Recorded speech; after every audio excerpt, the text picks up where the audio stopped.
Ngani mas mapahiwas ang kaaraman kan mga establishmento de negosyo, dapit sa pag-ibitar sa mga insidente ning kasulo. Sa ikaduwang pagkakataon, liwat na nagkondusir ni Nationwide Fire Drill ang BFP kasuudma. Sa Bicol, ang dakulang mall na ini sa syudad ni Legazpi ang pigkondusiran kan aktibidad. Sigun kay Senior Fire Inspector Officer 2, Norman Andes, Community Relations Officers kan BFP Legazpi, ang nasabing aktibidad, ginibo nga ni mas maihandaan mga empleyado asinan mismong manihamiento kan mall sa mga siring na emerhensya. Kabali sa mga naging senaryo ang saginma na pagkasulo nin sarong behikulo sa parking area kang ikaduwang iskalon kan mall. Kasi hindi lang po sa mga ganitong establishment, lahat po ng mga business establishment, owners, kailangan po meron silang tinatawag natin na fire drill plan. Kasi hindi natin alam kung kailan mangyayari ng isang sakuna, at least sila ay prepared.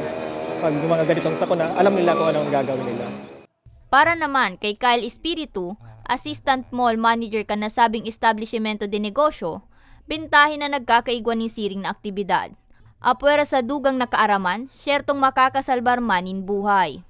Malaking tulong po siya dahil for these kinds of situations, for example yung fire, natututunan po namin kung paano po mag-respond.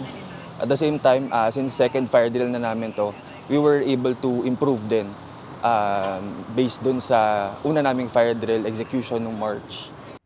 Mientras tanto, sa datos kan BFP, total na 61 ng establishmento de negosyo sa rehiyon ang nasulungon niya na taon.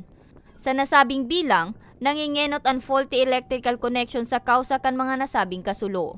Para sa mga baretang Tatak Bicol, May Arango.